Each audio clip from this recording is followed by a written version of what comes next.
जानेंगे तमाम तर जानकारी के लिए। आगे बढ़ेंगे। वज़ीर आला योगी आदित्यनाथ के गोरखपुर दौरे का आज दूसरा दिन है। सीएम योगी ने आज यूपी के मुख्तलिफ इलाकों में सैलाब मुतासरीन में इमदादी सामान तकसीम किया, मुतासरा इलाकों का मुआयना किया। सीएम योगी ने कहा कि यूपी हुकूमत हर अजला में मुतासरीन की मदद के लिए हर मुमकिन कोशिश कर रही है।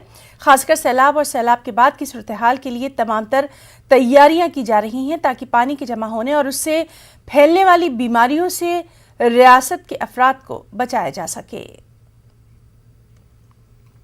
पूर्वी उत्तर प्रदेश, गोरखपुर, महाराजगंज, देवरिया, कुशीनगर, सिद्धार्थनगर, बस्ती, संत कबीर नगर, ये सभी जनपद इनसे मुक्त होकर के विकास की एक नई कहानी लिखते जा रहे हैं और विकास की उस नई कहानी को और भी मजबूती के साथ आगे बढ़ाने के लिए आवश्यक है कि ये जो समय है, आपने देखा होगा कि 15 दिनों तक लगातार बारिश पड़ी है, पूर्वी उत्तर प्रदेश में भी और नेपाल में भी।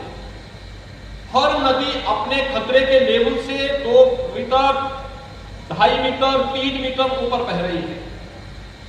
समय से बाढ़ के बचाव के उपाय करने के कारण नगरीय क्षेत्र बचे बाढ़ की चपेट में आने से, लेकिन ग्रामीण क्षेत्र में तटबंधों को भी ओवरफ्लो करते हुए नदी बह रही है।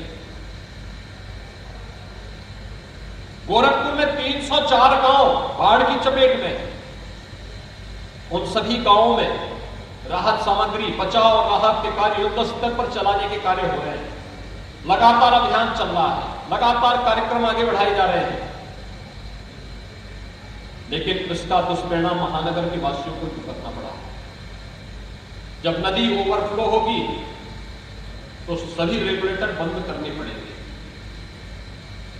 रेगुलेटर बंद हुए, पंपिंग स्टेशन की अपनी एक सीमित क्षमता होती है और उसका परिणाम क्या है? महानगर के भी तमाम क्षेत्रों में भीषण जल जमाव हो गया है।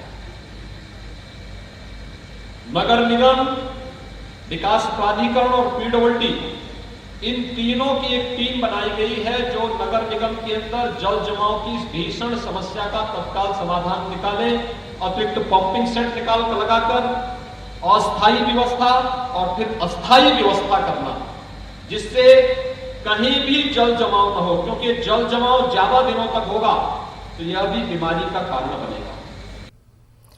वहीं यूपी में डेंगू और बुखार से